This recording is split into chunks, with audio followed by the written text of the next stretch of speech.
Radha Vallabh Shri Harivansh.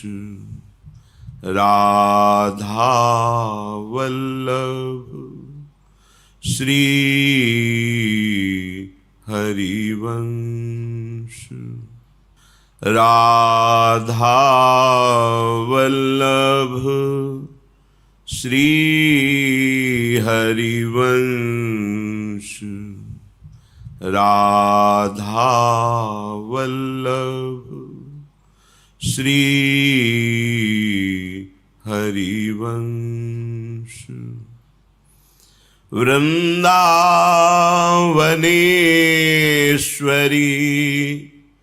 तवैव पदारविन्दम् प्रेमामृतैकमकरन्द रसौघपूर्णम्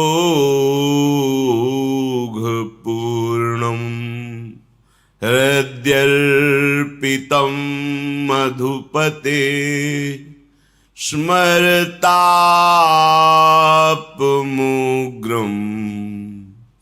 निर्वापयत् Param शीतलमाश्रयामि।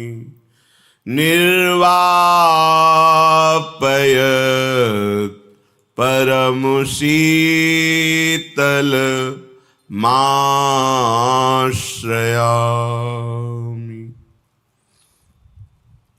Radha Radha Radha Radha Radha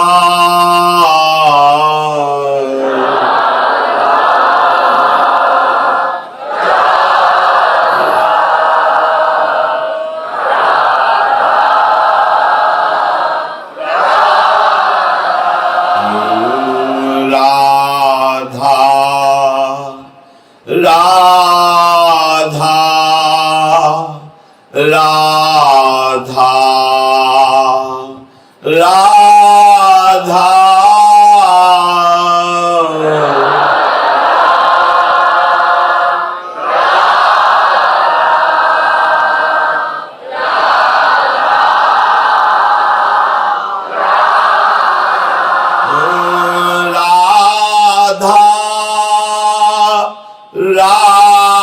Radha Radha Radha Radha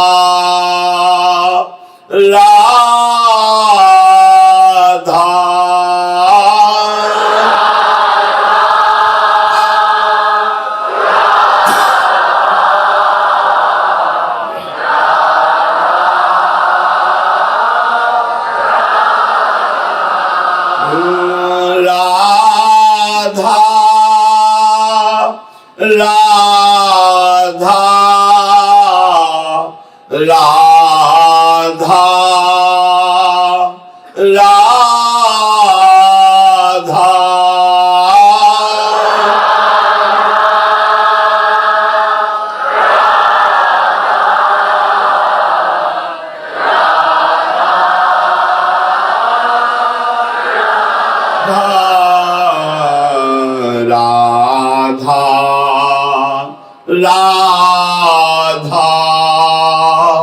Radha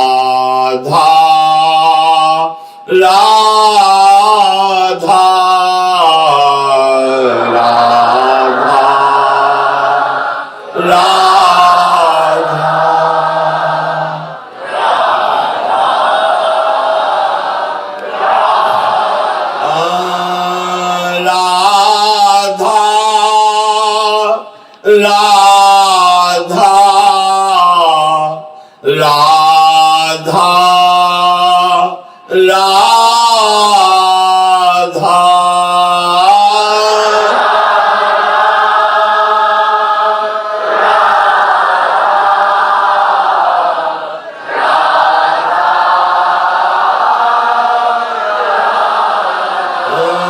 Radha